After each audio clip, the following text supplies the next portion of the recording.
രഹസ്യവിദ്യയാണ്. അതിന് യോഗ്യതയുള്ളവർ മാത്രമേ അതിനെക്കുറിച്ച് കേൾക്കുക പോലും. അതാണ് ഷോഡശാക്ഷരി എന്ന് പറയുന്ന വിദ്യ. അപ്പോൾ നമ്മൾ കഴിഞ്ഞു നവദുർഗമാര്, അതുപോലെ തന്നെ സപ്തമാതാക്കൾ, ദശമഹാവിദ്യകൾ, അതുപോലെ ഉള്ള ഇതിൽ തന്നെ മറ്റൊന്നാണ് ഭദ്രകാളിയുടെ ആചരണം. കേരളത്തിൽ പ്രത്യേകിച്ച് എല്ലാ കുടുംബങ്ങളുടെയും പരദേവതയായിട്ടുണ്ടായിരുന്നത് ഭദ്രകാളി. കേരളത്തിൻ്റെ രക്ഷകയായിരുന്നു. കേരളത്തിൻ്റെ കുലദേവത എന്ന് പറയുന്നത് ഭദ്രകാളിയാണ്.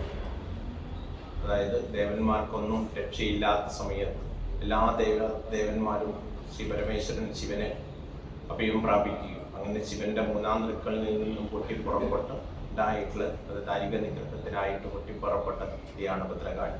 അതായത് ദാരികന്റെ ചിരസറുത്ത് മാത്രമേ ഞാനിനി ശ്രീകൈലാസം വലം വെക്കുകയുള്ളൂ എന്ന് പറഞ്ഞുകൊണ്ട് അവസാനം ദാരികന്റെ പോയി ദാരികനെ വിളിച്ച് ദാരികനെ 7 മണിമാടവും ഇറക്കി കൊണ്ടുവന്ന് ഓരോ മണിമാടവും ഇറങ്ങുന്ന സമയത്ത് ദാരികന്റെ ഓരോ ആനയുടെ ബലങ്ങളും കുറഞ്ഞ് നമ്മൾ തെയ്യത്തിന്റെ തോറ്റത്തിലൊക്കെ കേൾക്കാൻ പറ്റും. 1-ാം മണിമാടം വിരിഞ്ഞാൻ ദാരികൻ ഒരാന തന്റെ ബലം കുറഞ്ഞു, 2-ാം മണിമാടം വിരിഞ്ഞാൻ ദാരികൻ 2 ആന തന്റെ. ഓരോ മണിമാടങ്ങളും 7 മണിമാടങ്ങളുടെ മുകളിലിരിക്കുന്ന ദാരികനെ പോയി വിളിച്ചിറക്കി ഇട്ടാണ് വെല്ലുവിളിക്കുകയാണ്. ദാരികന്റെ വീട്ടിന് മുൻപിൽ പോയിട്ട് ദാരികൻ കോട്ടയ്ക്ക് മുൻപിൽ പട നിരത്തിക്കൊണ്ട് കിടക്കും പടനിരത്തി ആ പടയുടെ നടുവിൽ ശ്രീപീഠമിട്ട് അങ്ങനെ പീഠത്തിന്റെ മുകളിൽ ഇരുന്നിട്ട് ദാരികനെ വിളിക്കുക. ദാരിക വീര പോരിന് വാങ്ങി. അപ്പോൾ ദാരികനെ പോഞ്ഞെട്ടി ഉണർന്നു, തെക്കൻ പാർത്തത് നോക്കിക്കണ്ടു, ആരാന്റെ പട്ടിക്കൽ വന്നു പോരിനതായി വിളിച്ചിടുന്നു. അതിപുരാലോ രാവണം ഈ വലിയതാരും, അതിപുരാലും ഉമ്രപുരാലും ഈ വലിയുമല്ല, ശ്രീ നിർമ്മലമായ ഗണേശ്വരിനാഥൻ നിന്നെ കൊൽവാനെന്നെ തോറ്റിയില്ല. പോവോ കളി പിഴ പറയാതെ. അപ്പോൾ പിഴ പറയുന്നോരസുരവീരാൻ എന്നിട്ടാണ് കയറി പിടിക്കുന്നത്. അങ്ങനെ വിളിച്ചിറക്കിക്കൊണ്ടുവന്നു. അപ്പോൾ 7-ാമത്തെ മണിമാട് കഴിഞ്ഞ സമയത്ത് ശിവൻ ദാരികന്റെ ബോധം പോയി നിലത്ത് വീണു. ബോധം കെട്ട് നിലത്ത് വീണ സമയത്താണ് ദാരികനെ കുട്ടിയാൽ ചുറ്റി പിടിച്ച് അടിക്കാൻ തുടങ്ങുന്ന സമയത്ത് പറഞ്ഞു, കൊല്ലല്ലേ എന്നെ. അപ്പോൾ ദാരികൻ കരഞ്ഞു വിളിക്കാൻ തുടങ്ങി. അപ്പോൾ മറ്റുള്ള ദേവന്മാരൊക്കെ പറഞ്ഞു, അത് അമ്മയെ തായേ എന്ന് വിളിച്ച സമയത്ത് ഭദ്രകാളിയുടെ മനസ്സൊന്നും പടച്ചു. അപ്പോൾ അമ്മയെന്ന് വിളിച്ച സമയത്ത് ദുഷ്ടനാണെങ്കിലും അമ്മ ആ മാതൃഭാവം ഉണർന്നു. അപ്പോൾ കൂടെ ഉണ്ടായിരുന്ന ദേവന്മാരൊക്കെ പറഞ്ഞു, ഇത് ദാരികന്റെ തട്ടിപ്പാണ്, വിടണ്ടാവുന്നത്. അപ്പോൾ അതാണ് ഇടത്ത് കൈ കൊണ്ട് പിടിച്ചു, കൈയിൽ വാളുകൊണ്ട് ശിരസ്സറുത്തെടുത്ത് ആ അറുത്ത ശിരസ്സുമായിട്ടാണ് കൈലാസത്തിലേക്ക് പോയത്. ശ്രീ കൈലാസം വലം നമുക്ക് ഭദ്രകാളിയുടെ ഫോട്ടോയിലൊക്കെ കാണും, ഇടത്ത് കൈ പിടിച്ചു കൊടുത്തിട്ട്. അപ്പം എന്താണ് കാളി, എന്താണ് ദാരികൻ എന്നൊക്കെ നമുക്ക് നമ്മുടെ നിത്യജീവിതത്തിൽ ഈ ദാരികനും കാളിയും ഒക്കെ നമ്മൾ തന്നെയാണ്. നമ്മുടെ ശരീരത്തിൽ തന്നെയാണ് ഈ കാളിയും ദാരികനൊക്കെ ഉള്ളത്. നമ്മുടെ മനസ്സിൻ്റെ ഉണ്ടാവുന്ന ആ ദുഷ്ചിന്തകൾ, അതിനെ നമ്മൾ ദാരികൻ എന്നെടുക്കണം. അതിനെ നമുക്കുണ്ടാകുന്ന മടി, മനസ്സിലായി, അതാണ് നമ്മുടെ ശരീരത്തിലുണ്ടാകുന്ന ഈ ദുർനൂർത്തികൾ, ആസുരിക ചിന്തകളൊക്കെ. അതിനെയൊക്കെ മാറ്റി നിർത്തിക്കൊണ്ട് എല്ലാ തടസ്സങ്ങളെയും അറുത്തെറുത്തുകൊണ്ട് മുൻപോട്ടേക്ക് പോകാൻ ജീവിതത്തിൽ കഴിയണം. അതാണ് നമുക്ക് ശക്തി എന്ന്. അതിനു വേണ്ടിയിട്ടാണ് നമ്മൾ ശക്തിയെ ആരാധിക്കുന്നത്. ഇതാണ് ശക്തി ആരാധനയുടെ പ്രത്യേകത. അപ്പോൾ അതിനു വേണ്ടിയിട്ട് നമ്മൾ ശക്തിയെ ആരാധിക്കാൻ ഏറ്റവും പ്രചാരത്തിൽ ഇന്ന് നാട്ടിലുള്ള ഒന്ന് എന്ന് പറയുന്നത്, നമ്മൾ പലപ്പോഴും നമ്മളൊരു പ്രശ്നവുമായിട്ട് ബന്ധപ്പെട്ട് ഒരു ജ്യോത്സ്യരുടെ മുമ്പിൽ പോകുമ്പോൾ അവർ ആദ്യം പറഞ്ഞു കൊടുക്കുക, നിങ്ങൾ എന്ത് ചെയ്യും? ഇന്നിപ്പം പറഞ്ഞു കൊടുക്കുന്നത് എന്താ? നിങ്ങൾ സഹസ്രനാമം വായിച്ചോ അല്ലേ? എല്ലാ അമ്പലങ്ങളിലും പോയി കഴിഞ്ഞാൽ ഇന്ന് കുറേ ചേച്ചിമാർ അമ്മമാര് കുറച്ച് നിരന്നിരുന്നിട്ട് സഹസ്രനാമം വായിക്കുന്നത്. എന്താണ് സഹസ്രനാമം? 1000 നാമം. ആരുടെ നാമം? ദേവിയുടെ. ഏത് ദേവി? അവിടെയാണ് ചോദ്യം. ദേവിയുടെ നാമമാണ്. അപ്പൊ ഏത് ദേവിയുടെ നാമമാണ് സഹസ്രനാമം? നവദുർഗമാരിൽപ്പെട്ടതാണോ? ഈ പറയുന്ന 9 ദുർഗമാരാണ്? സപ്തമാതൃക്കളാണ്? ശ്രീവിദ്യ പറയുന്ന ലളിതാ പരമേശ്വരി എന്ന് പറയുന്ന ദേവത. ഈ ലളിതാ പരമേശ്വരിയെ പറ്റിയിട്ട് എവിടെയാണ് പറഞ്ഞിരിക്കുന്നത്? ബ്രഹ്മാണ്ഡ പുരാണത്തിന്റെ ഭാഗം. നമ്മൾ മാർക്കണ്ഡേയ പുരാണത്തിന്റെ ഭാഗമായിട്ടുള്ളതാണ്. മാർക്കണ്ഡേയ പുരാണത്തിലാണ് ഭദ്രകാളി മഹാത്മ്യവും അതുപോലെ തന്നെ ദേവി മഹാത്മ്യവും വരുന്നത്. ഭദ്രകാളി ഭാഗത്തിലാണ്. ഇത് ബ്രഹ്മാണ്ഡ പുരാണത്തിൽ, മാർക്കണ്ഡേയ പുരാണത്തിന്റെ ഭാഗമാണ് ദേവി മഹാത്മ്യവും ഭദ്രകാളി മഹാത്മ്യവും ഒക്കെ. അതുപോലെ ബ്രഹ്മാണ്ഡ പുരാണത്തിന്റെ ഭാഗമാണ് ലളിതാ സഹസ്രനാമം. ഇതിലാണ് ലളിതാ പരമേശ്വരിയായ ദേവിയെ. ലളിതാ പരമേശ്വരിയുടെ മറ്റൊരു പേരാണ് ശ്രീവിദ്യ എന്ന് പറയുന്നത്. നമ്മൾ നേരത്തെ സൂചിപ്പിച്ച ദശമഹാവിദ്യകളിൽപ്പെട്ട ശ്രീവിദ്യ. അപ്പോൾ ഇതിനൊരു പ്രത്യേകമാണ്. ശ്രീവിദ്യ മന്ത്രം ചൊല്ലണമെങ്കിൽ ലളിതാ സഹസ്രനാമം ചൊല്ലണം. അതിനെ രഹസ്യനാമ സ്തോത്രം എന്ന് പറയും. രഹസ്യനാമം പണ്ട് കാലത്തൊന്നും ആരും അങ്ങനെ പ്രചാരത്തിൽ ഇത് ചൊല്ലാറുണ്ടായിരുന്നു. നമ്മളത് കൂടി മനസ്സിലാക്കും. പണ്ട് കാലത്ത് ഒരു 40 വർഷം മുൻപേ ഒന്നും ഇന്ന് കാണുന്ന രീതി, ഇന്ന് വിശ്വാസമില്ല എന്ന് വേണമെങ്കിൽ പറയാം. പക്ഷെ പണ്ട് കാലത്ത് ആൾക്കാർ ഇത് അധികം ചൊല്ലില്ല. എന്താ വെച്ചാൽ ഇതിന് ഒരു പ്രത്യേകത, ഈ പഞ്ചദശാക്ഷരി മന്ത്രമെങ്കിലും ശ്രീവിദ്യാ മന്ത്രം ഉള്ളവർക്ക് മാത്രം ഉള്ളതായിരുന്നു ശ്രീവിദ്യയുടെ. യഥാർത്ഥത്തിൽ ശ്രീവിദ്യാ മന്ത്രത്തിന്റെ മാലാമന്ത്രമാണ് ഈ സഹസ്രനാമം എന്ന് പറയുന്നത്. ശ്രീവിദ്യാ മന്ത്ര ഉപദേശം ഉള്ളവർക്ക് മാത്രം ഉള്ളതായിരുന്നു ലളിതാ സഹസ്രനാമം. പക്ഷെ കേരളത്തിന്റെ പ്രത്യേക സാഹചര്യത്തിൽ, കേരളത്തിൽ നമുക്കറിയാം അന്നത്തെ കാലത്ത് ക്ഷേത്രങ്ങളൊക്കെ നശിച്ചു, വിശ്വാസങ്ങളിൽ നിന്നൊക്കെ ആൾക്കാർ പുറപ്പെട്ടു പോയി. അതുപോലെ തന്നെ ഒരു നാമജപങ്ങളൊന്നുമില്ല. കലിയുഗത്തിൽ എല്ലാം നശിച്ചുകൊണ്ടിരിക്കുന്ന കാലഘട്ടത്തിൽ എന്തെങ്കിലും ഒരു പിടിവള്ളി നമുക്ക് പോകണമെന്ന്. അപ്പോൾ ശക്തി കുറഞ്ഞ് നെഗറ്റീവിലേക്ക് പോവുകയാണ്. ശക്തി മുഴുവനായിട്ടും തീർന്നു. നെഗറ്റീവിലെ ബാറ്ററിയുടെ ചാർജ് മുഴുവനും തീർന്നു. സ്റ്റോർ ചെയ്ത് വെച്ച ചാർജ്, ഈ സ്റ്റോർ ചെയ്ത് വെച്ച ചാർജ് എന്ന് പറയുമ്പോൾ എങ്ങനെയായിരുന്നു? പണ്ട് നമ്മുടെ പൂർവികർ എല്ലാം ശക്തി ഉപാസകന്മാരായിരുന്ന ആളുകളായിരുന്നു നമ്മുടെ പൂർവികരായിട്ടുള്ളത്. അവർ പല പന്താവുകളിലേക്ക് കൂടി ശക്തി നമ്മുടെ കുടുംബത്തിന് വേണ്ടി, നാട്ടിന് വേണ്ടി, ഗ്രാമത്തിന് വേണ്ടി, ദേശത്തിന് വേണ്ടി, സ്വരൂപത്തിന് വേണ്ടിയൊക്കെ കൂട്ടി വെച്ചിരുന്നു. അത് കളരിയിൽ കൂടി, തെയ്യത്തിൽ കൂടി, ഇത്തരത്തിലുള്ള മന്ത്രോപാസനകളിൽ കൂടിയൊക്കെ കൂട്ടിവെച്ചു. സാധാരണ ആൾക്കാർ പറയില്ല, അവൻ്റെ കുടുംബത്തിന് 7 തലമുറക്ക് വേണ്ടത് ഉണ്ടാക്കി വെച്ചിട്ടുണ്ട് എന്ന് പറയും. അപ്പോൾ 7 തലമുറക്ക് വേണ്ടിയിട്ട് ഉണ്ടാക്കി വെച്ചത് എന്താണ്? സ്വത്തുക്കളല്ല, ഈ ശക്തിയാണ്. പല കുടുംബങ്ങളിലും മന്ത്രോപാസനകൾ ചെയ്യുന്ന കാരണവന്മാരുണ്ട്. അവരുടെ ഉപാസനയുടെ ശക്തിയാണ്. നമുക്ക് ഒരു ചുരുക്കി പറഞ്ഞാൽ നമ്മളെന്താണ്, കറണ്ട് ഉള്ള സമയത്ത് ബാറ്ററി ചാർജ് ചെയ്തു അല്ലേ? കറണ്ട് പോയി കഴിഞ്ഞാൽ അത് ഇൻവേർട്ടറിൽ കൂടി പ്രവർത്തിക്കും. അരമണിക്കൂർ പ്രവർത്തിക്കും, 1 മണിക്കൂർ പ്രവർത്തിക്കും, ചിലപ്പോൾ ഒരു ദിവസം മുഴുവനായിട്ട് പ്രവർത്തിക്കും. അതേപോലെ അപ്പോൾ ഇത് എന്താണ്, 7 തലമുറ വരെ സ്റ്റോർ ചെയ്ത് വെക്കാനുള്ള കപ്പാസിറ്റി. ഇതങ്ങനെ നശിച്ചു പോകും. അപ്പോൾ അങ്ങനെ പല കുടുംബങ്ങളിലും ഇതൊക്കെ നശിച്ച് നമ്മളതിലേക്ക് വരും. അതിനെക്കുറിച്ച് വിശദമായിട്ട് പറയും. അപ്പോൾ ഇതൊക്കെ ചാർജ് തീർന്ന് അടുത്ത തലമുറക്ക് കൊടുക്കാനില്ലാത്ത വെറും പെട്ടി മാത്രമുള്ള ബാറ്ററി ആയിട്ട് മാറിയിരിക്കും, ചാർജ് കൊടുക്കാനില്ല. അപ്പോൾ ആ ഒരു കാലഘട്ടത്തിൽ എന്താണ് ഇതിന് ശക്തി കൊടുക്കാൻ പറ്റുക? മുഖ്യ സമയത്താണ്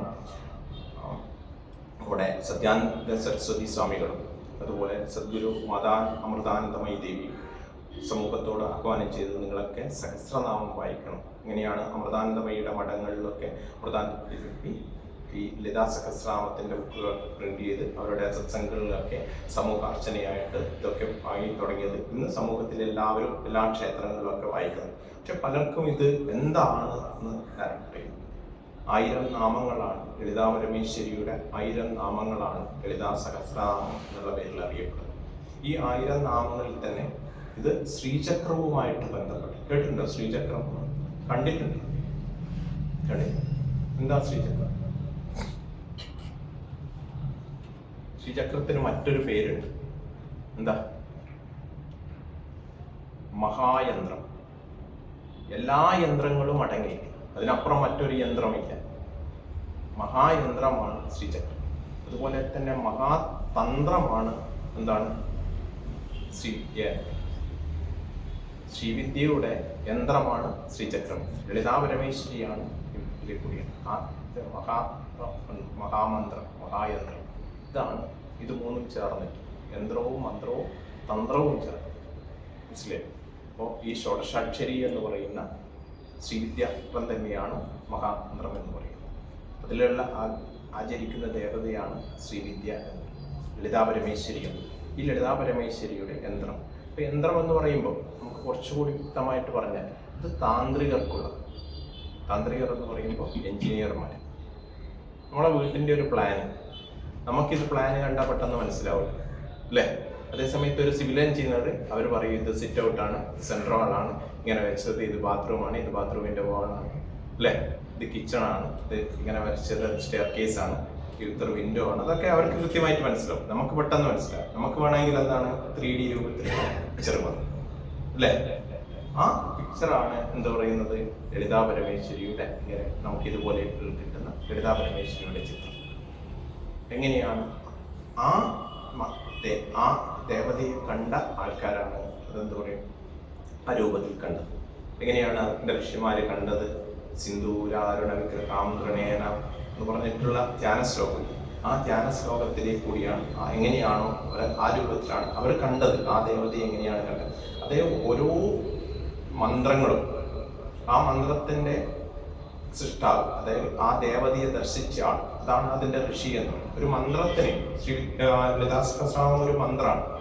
ഈ മന്ത്രങ്ങൾ ചൊല്ലുന്ന സമയത്ത് സാധാരണ ഗതിയിൽ എന്താണ്, നമുക്ക് നാമമന്ത്രങ്ങളുമുണ്ട്, ബീജമന്ത്രങ്ങളുമുണ്ട്.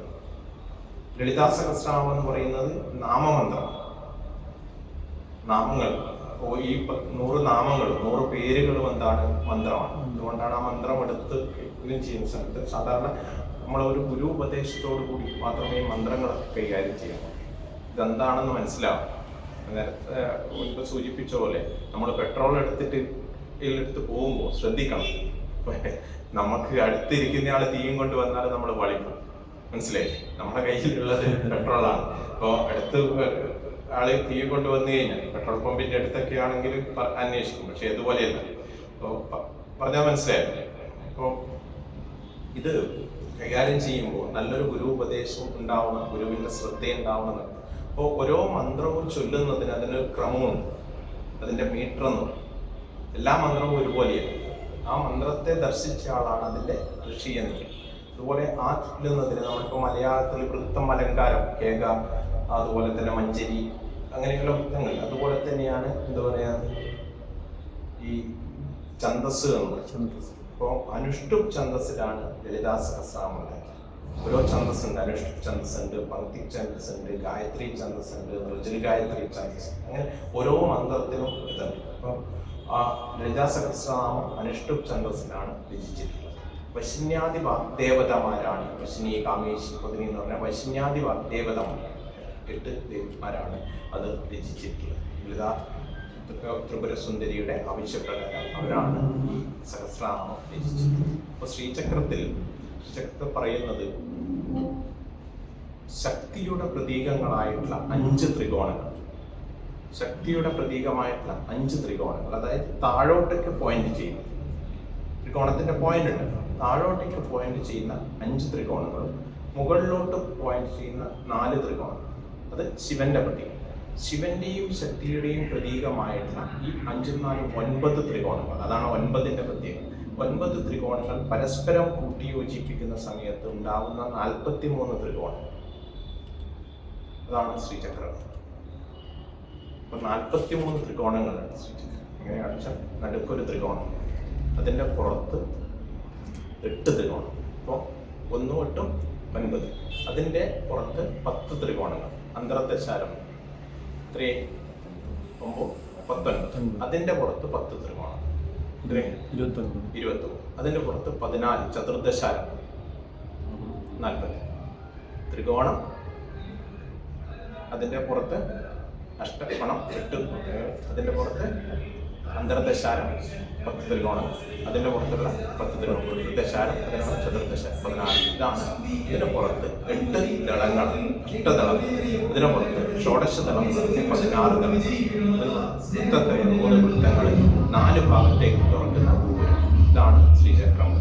ഇതൊക്കെ ഇതിൽ ഓരോ വരയിലും കുത്തിലും ഒക്കെ വിശദമായിട്ടുള്ള അടിമ, ലഘിമ, മധ്യമ എന്നൊക്കെ പറയുന്നിട്ടുള്ള ദേവതകളുണ്ട്.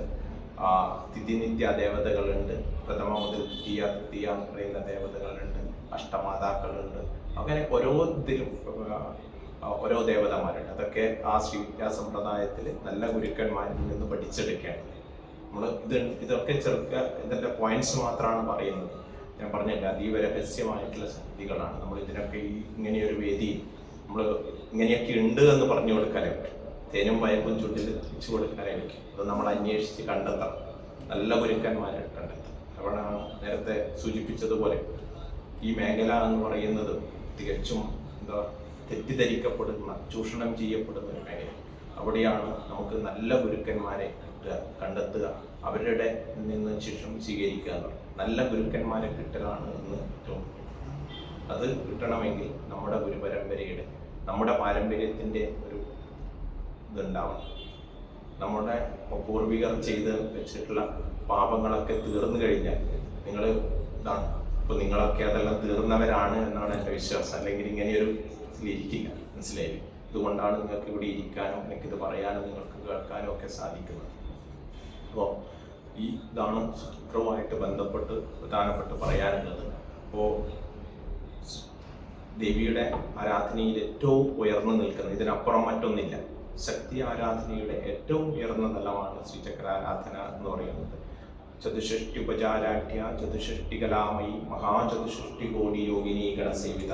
64 ഉപചാരങ്ങൾ കൊടുത്ത് ദേവിക്ക് ആചരിക്കുന്ന 64 യോഗിനിമാരെ. കോടി എന്നതുകൊണ്ട് നമ്മുടെ ലക്ഷം കോടിയല്ല, അതൊരു വിഭാഗം ഗണമാണ് ഉദ്ദേശിക്കുന്നത്. അത് 33 കോടി എന്ന് പറയുമ്പോൾ 33 വിഭാഗങ്ങളിൽപ്പെട്ടത് എന്നാണ് അത് കണക്കെടുക്കുന്നത്. അപ്പോൾ ഇതാണ് പ്രധാനപ്പെട്ട ഇത് ശ്രീചക്രവുമായിട്ട് ബന്ധപ്പെട്ടും ലളിതാ സഹസ്രനാമവുമായിട്ട് ബന്ധപ്പെട്ട് സൂചിപ്പിക്കാൻ. അതുപോലെ തന്നെ ശക്തി ആരാധനയിൽ ഏറ്റവും പ്രധാനപ്പെട്ട ഒന്നാണ് ശക്തി ആരാധനയായിട്ട് ബന്ധപ്പെട്ട് ശക്തിയുമായി ബന്ധപ്പെട്ടതിനെയാണ് ശാക്തേയം എന്ന് പറയുന്നത്. ശക്തയം എന്ന് പറഞ്ഞ് കേട്ടില്ലേ? ശക്തേയ പൂജ എന്ന് പറഞ്ഞു കേട്ടിട്ടുണ്ട്. ശക്തേയ ക്ഷേത്രങ്ങൾ, കാവുകൾ കേട്ടിട്ടുണ്ട്. അപ്പോൾ ശക്തേയ പൂജയെ പറ്റി നമുക്ക് എല്ലാവർക്കും അറിയാം അല്ലേ? എന്താണ് നമ്മളെ പണ്ട് കാലത്ത് നമ്മളെയൊക്കെ തറവാടുകളിൽ വീട്ടിലുകളൊക്കെ നടന്നിരുന്നതാണ്. ഇപ്പോൾ പലരും നശിച്ചു പോയി. ഇപ്പോൾ നശിക്കാൻ കുറേ കാരണങ്ങളുണ്ടായിരുന്നു. അപ്പോൾ എന്താണ് ഒന്ന് പറഞ്ഞു കഴിഞ്ഞാൽ സ്വാതന്ത്ര്യ സമര കാലഘട്ടം, ടിപ്പുവിൻ്റെ പടിയോട്ടം, അതിനുശേഷം വന്ന ഭൂപരിഷ്കരണ നിയമങ്ങൾ, തറവാടുകളൊക്കെ ശിഥിലമായി ഭാഗം വെച്ചു, പലർക്കും പല ഭാഗങ്ങളിലേക്കായി പോയി, അങ്ങനെയൊക്കെ ഉണ്ട്. അപ്പം അതിനപ്പുറം നമുക്കറിയാം എന്താണ് ശക്തി എന്ന് പറഞ്ഞാൽ അത് നടത്താൻ പാടില്ല. നടത്തിക്കഴിഞ്ഞാലോ എൻ്റെ വീട്ടിൽ നടത്തി കഴിഞ്ഞാൽ എൻ്റെ പ്രസാദമൊന്നും കഴിച്ചു കഴിഞ്ഞാൽ മരിക്കില്ല അല്ലേ? അല്ലെങ്കിൽ നമ്മളെ വീട്ടിൻ്റെ ഐശ്വര്യത്തിന് വേണ്ടി ഇനിയെല്ലാം അപായിച്ചിട്ട് ഇവിടെ കണിയാമ്പള്ളിയിലോ കൊടകര ഭാഗത്തുള്ള കണിയാമ്പള്ളി കൊണ്ടാക്കണം, നിങ്ങളുള്ളവരാണ് മാടായിക്കാവ് കൊണ്ടാക്കണം. അതൊക്കെ നമ്മളോട് ഓരോ ജ്യോത്സ്യന്മാരെല്ലാം പറഞ്ഞു തന്നിട്ടുണ്ട്. അങ്ങനെ കൊണ്ടാക്കിയവരൊക്കെ ഇന്ന് അതിൻ്റെ ദുരിത ഫലങ്ങളും അനുഭവിച്ചിട്ടുണ്ട് അല്ലേ?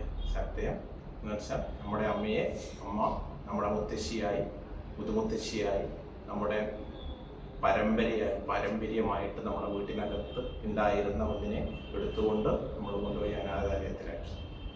എന്നിട്ട് നമ്മൾ അപ്പുറത്തെ ആൻറ്റീൻ്റെ വെഡിങ് ആനിവേഴ്സറിക്കോ ബർത്ത്ഡേ പാർട്ടിക്കോ പോകും. അതാണ് ഇന്ന് പല കുടുംബങ്ങളും. നമ്മൾക്കല്ല, നമ്മുടെ മുൻപിലുള്ള ഒരു തലമുറക്ക് ഇതിനെക്കുറിച്ച് അറിവില്ലാത്തത് കാരണം പലരും എന്താണ് ഇതിനെ അറിവില്ലാത്തവരുടെ ഉപദേശം കേട്ടുകൊണ്ട് ഇതിനെ ആവാഹിച്ചെടുത്തുകൊണ്ട് ആവാഹിക്കാൻ പറ്റില്ല എന്നുള്ളതാണ് സത്യം. അതാണ് നമ്മൾ ഇവിടെ ചിന്തിക്കാൻ വേണ്ടിയത്. അപ്പോൾ എന്തുകൊണ്ട് ആവാഹിക്കാൻ പറ്റില്ല എന്ന് നമുക്ക് ഈ ഇവിടെ കൂടിയിരിക്കുന്ന ആളുകൾ മനസ്സിലാക്കിക്കൊണ്ട് നാളെ നമുക്കൊരാൾക്ക് പറഞ്ഞു കൊടുക്കാമെന്ന്. ഒരു തന്ത്രിക്കും ഒരു മന്ത്രിക്കും ആവാഹിക്കാൻ പറ്റാത്തതാണ് ശക്തി എന്നുള്ളത്. അത് എൻ്റെ ശരീരത്തിലുള്ളതാണ് എന്ന് നമുക്ക് ഉറപ്പിച്ച് പറയാൻ സാധിക്കണം. അതിനാണ് ഇത്തരം വേദികൾ നമുക്കുള്ളത്. ഇപ്പോൾ എന്താണ് ശക്തിയുമായി ബന്ധപ്പെട്ടിട്ടുള്ളതാണ് ശക്തികൾ. നമ്മൾ പറയില്ലേ, എന്താ പറയുക, അസ്ഥിക്ക് പിടിച്ചതാണെന്ന് പറയും അല്ലേ? എന്താണ് ഈ അസ്ഥി എന്ന്? നമ്മുടെ ശരീരത്തിൻ്റെ ഭാഗം അല്ലേ? അസ്ഥിക്ക് പിടിച്ചു പോയതാണോ? ഈ അസ്ഥിക്ക് പിടിച്ചതെന്ന് പറയുന്നത്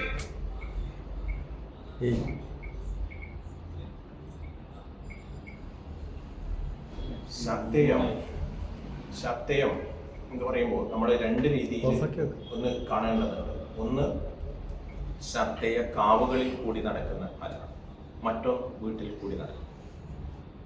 ശക്തയ കാവുകളെ കുറിച്ചറിയാം. നമ്മൾക്ക് ഇന്ന് കേരളത്തിൽ രുചിത് വിധാനത്തിലുള്ള 13 ശക്തയ കാവുകളാണ് കേരളത്തിൽ പ്രധാനപ്പെട്ടത്. 13 ശക്തയ കാവുകൾ. ഒന്ന് നീലേശ്വരം മന്നമ്പുറത്ത് കാവ്, മാടായിക്കാവ്, കളരിവാതിൽ, മാമാലി, പുത്തോർന്ന് തിരുവഞ്ചേരിക്കാവ്, കൊല്ലം പിഷാനടിക്കാവ്, കണിയാമ്പള്ളിക്കാവ്, വളയനാട്, അതുപോലെ തിരുവാന്താവ്, പതിനേഴാംകാവ്, മുത്തൂറ്റുകാവ്, കൊടുങ്ങൽ, ഇങ്ങനെയുള്ള 13 ശാക്തേക്കാവ്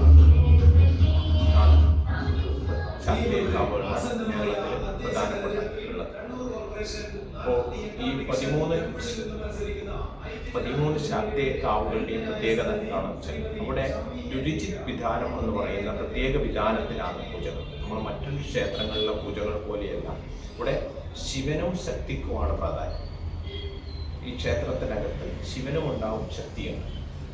ശിവൻ കിഴക്കോട്ട് ദർശനമായിട്ടും ദേവി വടക്കോട്ട് ദർശനമായിട്ട്, ചില സ്ഥലത്ത് പടിഞ്ഞാറോട്ട് ദർശനമായിട്ടുണ്ട്, പ്രധാന സ്ഥലങ്ങൾ പടിഞ്ഞാറോട്ട് ദർശനമായിട്ടുണ്ട്. അപ്പോൾ ശിവൻ കിഴക്കോട്ടും ദേവി വടക്കോട്ടോ പടിഞ്ഞാറോട്ടോ ദർശനമായിട്ട്. ദേവിയുടെ കൂടെ മാതൃശാലയും ഞാൻ നേരത്തെ സൂചിപ്പിച്ച സപ്തമാതൃക്കളും ഗണപതിയും ഭൈരവനോടും കൂടിയിട്ടുള്ള അവിടെ തന്നെ ക്ഷേത്രപാലകനും ശാസ്താവിനും പ്രത്യേകമായിട്ട് പുറത്ത് പ്രതിഷ്ഠകൾ. ഇതാണ് ഈ ക്ഷേത്രത്തിലെ ഒരു ഇത് എന്ന് പറയുന്നത്. അപ്പോൾ ഇതിന് പ്രത്യേകത എന്ന് വെച്ചാൽ ഇവിടെ പഞ്ചമകാരങ്ങളോട് കൂടിയിട്ടുള്ള പൂജകൾ. പഞ്ചമകാരങ്ങളോട് കൂടിയ മദ്യം, മാംസം, മത്സ്യം, മുദ്ര, മൈഥുനം. ഇതാണ് പഞ്ചമകാരങ്ങൾ എന്ന് പറയുന്നത്. മദ്യം, മാംസം, മത്സ്യം, മുദ്ര, മൈഥുനം. നമ്മൾ കഴിഞ്ഞ തെയ്യത്തെ പറ്റി സൂചിപ്പിക്കുമ്പോൾ തെയ്യത്തെ പറ്റി സൂചിപ്പിക്കുന്ന സമയത്ത് ഇവിടെ നമ്മൾ പറഞ്ഞ തെയ്യത്തിൽ ഇതൊക്കെ ഉപയോഗിക്കുന്നുണ്ട്. മദ്യം ഉപയോഗിക്കുന്നുണ്ട്, മാംസം ഉപയോഗിക്കുന്നുണ്ട്, തെയ്യത്തിന് അറവ് കാര്യങ്ങൾ. അതുപോലെ മുദ്ര എന്നുള്ള രീതിയിൽ നമ്മൾ ഈ തരത്തിൽ വേവിച്ചിട്ടുള്ള ധാന്യങ്ങൾ, പഞ്ചകങ്ങൾ, 5 ധാന്യങ്ങൾ വേവിച്ച് കൊണ്ട് വെക്കുന്നുണ്ട്. അതുപോലെ തന്നെ മത്സ്യം, ഇതൊക്കെ മീനാമൃത പോലുള്ള ചടങ്ങുകൾ നടക്കുന്ന തെയ്യങ്ങളുണ്ട്. ഇപ്പോൾ മുത്തപ്പനാണെങ്കിൽ മീനിട്ട് വെക്കുന്ന രീതികളൊക്കെയുണ്ട്. അതൊക്കെ പ്രകടമായ രീതിയിൽ വെക്കുന്നതാണെങ്കിൽ ഇതിനെ മന്ത്രത്തോടു കൂടി, മന്ത്രപുരസ്കരണത്തോടു കൂടി ചെയ്തുകൊണ്ടാണ് ഇത് ചെയ്യുന്നത്. അപ്പോൾ എന്തായാലും തന്ത്രത്തിൻ്റെ ഒരു ഭാഗമാണ് ഇത്തരത്തിലുള്ള കൗളാചാരത്തിൽ, മാമത്തിലുള്ള ഒരു ഭാഗമായിട്ടാണ് ഇതുള്ളത്. അതിൻ്റെ ഏറ്റവും ഉയർന്ന തലമാണ്.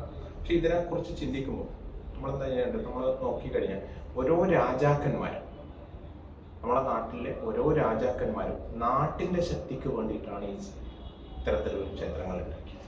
ഒരു നാട്ടിൽ ഒരു പോകുന്നുണ്ട്. അതായത് നമ്മൾ വടക്കുന്നെടുത്താൽ നീലേശ്വരം രാജവംശത്തിൻ്റെയാണ് മലമ്പുറത്തുള്ളത്. കോലത്തിരി രാജവംശത്തിൻ്റെയാണ് മടായിക്കാട്. കോലത്തിരി രാജവംശം തന്നെ നമ്മൾ സൂചിപ്പിച്ചു, വടക്കും കുറ്റിസ്വരവും തെക്കും കുറ്റിസ്വരവും. അതായത് വളപട്ടണം പുഴക്ക് അപ്പുറം ഉള്ളത് വടക്കും കുറ്റിസ്വരവും, വളപട്ടണം പുഴക്ക് ഇപ്പുറം വരുന്നത് തെക്കും കുറ്റിസ്വരവും. ഇപ്പോൾ തെക്കും കുറ്റിസ്വരൂപത്തിൽ വരുന്ന സമയത്ത് കളയുക. അതുപോലെ തന്നെയാണ് മാമാനവും പണ്ട് ഇന്ന് ചുഴലി സ്വരൂപത്തിന്റെ ഭാഗമായിട്ടാണെങ്കിലും മാമാനവും പണ്ട് ഇതിനെയാണ്. പിന്നീടാണ് അത് കല്യാട്ടന് അതിന്റെ അധികാരം വന്നിട്ടുള്ളത്. അതുപോലെ കൂത്തുപറമ്പ് കോട്ടയം രാജവംശത്തിന്റെ പുറനാട്ടുകര സ്വരൂപത്തിന്റെ പഴശ്ശി ഒക്കെ ഉൾപ്പെടുന്ന അതാണ് കോട്ടയം രാജവംശം, പുറനാട്ടുകര സ്വരൂപം.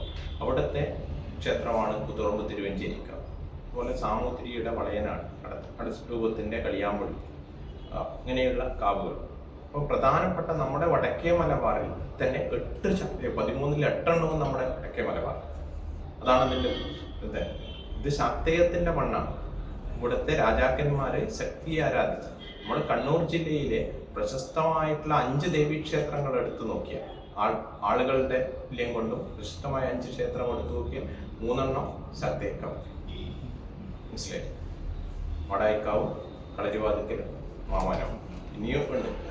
ഞാൻ 5 എടുത്തു കഴിഞ്ഞാൽ അതിൽ 3 ശക്തേക്കാവും. ഇവിടെയൊക്കെ ഈ പഞ്ചമകാരങ്ങളോട് കൂടിയുള്ള മദ്യം, മാംസം, മത്സ്യം, മുദ്ര, മൈഥുനം എന്ന് പറയുന്ന പഞ്ചമകാരങ്ങളോട് കൂടിയുള്ള അറവും ബലിയോട് കൂടി അതിനകത്ത് വെച്ച് ബലി ചെയ്ത് ശുദ്ധം മാറാതെ വേണം അതിനകത്ത് പോകാനൊക്കെ നിയമങ്ങൾ.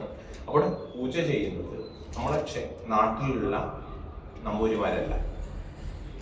അതാണ് പ്രത്യേകം ശ്രദ്ധിക്കേണ്ടത്. നമ്മുടെ നാട്ടിലുള്ള കേരള ബ്രാഹ്മിൺസ് അല്ല ഇവിടെ പൂജ ചെയ്യുന്നത്. പരശുരാമൻ ഇവിടുന്ന് കൊണ്ടുവന്നു, ആര്യപുരത്തു നിന്ന് കൊണ്ടുവന്നു എന്ന് 64 ഗ്രാമങ്ങൾ ഉണ്ടാക്കി. 64 ഗ്രാമങ്ങളിൽ തന്നെ 4 ഖണ്ഡങ്ങളാക്കി തിരിച്ചു കേരളത്തിനെ. നമ്മൾ കഴിഞ്ഞ തെയ്യത്തിൻ്റെ കാര്യം പറയുമ്പോൾ പറഞ്ഞല്ലോ, കേരളത്തിനെ 4 ഖണ്ഡങ്ങളാക്കി തിരിച്ചു.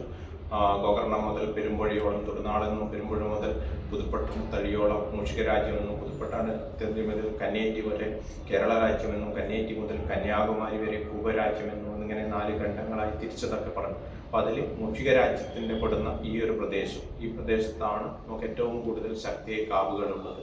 ശക്തേയത്തിൻ്റെ മണ്ണാണ്. ഇതിൻ്റെ പ്രകടമായിട്ടുള്ള ഒരു തരത്തിലുള്ള പൂജ. പിടാരകന്മാർ അഥവാ ഭട്ടാരകന്മാർ എന്ന് പറയുന്ന കാശ്മീരി ശൈവ സമ്പ്രദായം ഫോളോ ചെയ്യുന്ന ആളുകളാണ് ഈ കാവുകളിലൊക്കെ പൂജ ചെയ്യുന്നത്. അതാണ് ശക്തിയുടെ ഏറ്റവും ഉയർന്ന പൂജ. സാധാരണ ക്ഷേത്രങ്ങളിൽ ഇപ്പം നമ്പൂതിരിമാർ പൂജ ചെയ്യുമ്പോൾ 16 ഉപചാരങ്ങൾ മാത്രമേ കൊടുക്കൂ. ഇതിനാണ് ഷോഡശോപചാരം എന്ന് പറയുന്നത്. ഇത് 64 ഉപചാരങ്ങൾ കൊടുത്തുകൊണ്ട് ചെയ്യുന്ന പൂജാവിധികളാണ് ഈ ശക്തികാവുകളിൽ നടക്കുന്നത്. അതായത് രാജ്യത്തിന്റെ രക്ഷയ്ക്ക് വേണ്ടി ഷഡ്കർമ്മങ്ങളിൽ പൊട്ടുപോയി കഴിഞ്ഞാൽ, അല്ലെങ്കിൽ അതിന് പ്രതിവിധികൾക്ക് ശാന്തി, വശ്യം, മോഹനം, സ്തംഭനം, മാരണം, ഉച്ചാടനം എന്ന് പറയുന്ന 6 തരത്തിലുള്ള അതാണ് കർമ്മം എന്ന് പറയുന്നത്. ഇതിൽ പെട്ട് കഴിഞ്ഞാൽ, അല്ലെങ്കിൽ അത് പെട്ടാലും അതിന് പരിമിതിയോ ഒക്കെ ചെയ്യുന്ന കർമ്മങ്ങൾ നടക്കുന്ന സ്ഥലമാണ്. ഇവിടെ മറികത്തൽ, മറിസ്തംഭനം പോലെയുള്ള ചടങ്ങുകൾ, ഇതൊക്കെ അതീവ പ്രധാനമുള്ള ശക്തിയ കർമ്മങ്ങൾ നടക്കുന്ന സ്ഥലം. ഇതാണ് ശക്തിയ കാവുകളിൽ കൂടി നടക്കുന്നത്. അതിനെക്കുറിച്ച് കൂടുതലായിട്ട് അന്വേഷിക്കേണ്ടത് നിങ്ങളൊക്കെ പരിചയമുള്ളവരായിരിക്കും, പോകുന്നവരായിരിക്കാം. പക്ഷേ ഇനി പോകുന്ന സമയത്ത് ഇതിന്റെ പ്രത്യേകത കൂടി മനസ്സിലാക്കിക്കൊണ്ട് അവിടെ മാതൃശാലയിൽ ഈ നേരത്തെ സൂചിപ്പിച്ച സപ്തമാതൃക്കൾക്കും ഗണപതിക്കും ഭൈരവനും ഒക്കെ മാതൃശാലയിൽ തന്നെ പ്രതിഷ്ഠയുണ്ട്. പ്രധാന ദേവിയായിട്ട് ചാമുണ്ട ചണ്ഡികാ ഭാവത്തിലുള്ള ദേവിയായിട്ടാണ് പറയുന്നത്. ഈ മടായിക്കാവിലുള്ള പ്രത്യേകത പറയുന്നത് മഹാത്യായിട്ട് 12 കാളിമാരാണ് അവിടെ പ്രതിഷ്ഠിക്കുന്നത്. 12 കാളിമാരായിട്ട്. അപ്പോൾ 12 തരത്തിലുള്ള കാളികൾ പ്രതിഷ്ഠിക്കുന്നത്. പല തരത്തിൽ ഓരോ ഈ 13 ക്ഷേത്രങ്ങളും പലതരത്തിലാണ് പ്രതിഷ്ഠകളായിട്ട്, എല്ലാം ഒരേ ഭാവത്തിലല്ല എന്നത്. അപ്പോൾ ഇതിൻ്റെയൊക്കെ ഏറ്റവും ഉയർന്ന തലത്തിൽ നിൽക്കുന്ന ഒന്നാണ് മടായിക്കാവ്. മടായിക്കാവിന് മറ്റൊരു പേര് ഇറകാട് എന്ന, ദാരികനെ വധിച്ച് എറിഞ്ഞ സ്ഥലമാണെന്നും, അല്ല പരശുരാമൻ ശങ്കിലാർവാഹിച്ചെറിഞ്ഞതാണെന്നും വിറക് കൊണ്ടെറിഞ്ഞതാണെന്നൊക്കെ 3 തരത്തിലുള്ള വാദങ്ങൾ. കാളി സ്വതത്തിലൊക്കെ കാളിയുടെ തോറ്റങ്ങളിലൊക്കെ എറിഞ്ഞു കൊന്നിടം ഇറകാട്, എറിഞ്ഞുകൊണ്ട് ഇറകാട്, കളിച്ചുകൊണ്ട് കളിയാമ്പള്ളി, പൊരുത്തി കൊണ്ട് പോട്ടണം എന്നൊക്കെ. അപ്പൊ നമ്മള് ഈ തെയ്യത്തിന്റെ തോറ്റങ്ങളാണ് അത് കുറച്ചുകൂടി ആധികാരികമായിട്ട് എടുത്തു കഴിഞ്ഞു. കാരണം അതാണല്ലോ നമ്മൾ തെയ്യത്തിന് ഉപയോഗിക്കുന്നത്. അപ്പോൾ അതിൽ നിന്ന് മനസ്സിലാകുന്നത് എറിഞ്ഞതാണ്. അത് ദാരികനെ ദേവി എറിഞ്ഞ സ്ഥലമാണ്. എറിഞ്ഞിട്ട് കൊന്നിട്ടില്ല. ഓർക്കളിക്കാവിൽ വെച്ചിട്ടാണ് വധിക്കുന്നത്. അത് ഓരോ സ്ഥലത്തുമുണ്ട്. കളിച്ച് നമ്മൾ പൂച്ച എലിയെ തട്ടുന്നത് അതുപോലെ കളിച്ച് കൊല്ലാക്കൊല ചെയ്യുന്നത് ഓരോ സ്ഥലങ്ങളിൽ വെച്ചു. അതുകൊണ്ടാണ് ഈ സ്ഥലങ്ങളുടെയൊക്കെ പ്രത്യേകത അതുപോലെ പറയുന്നത്.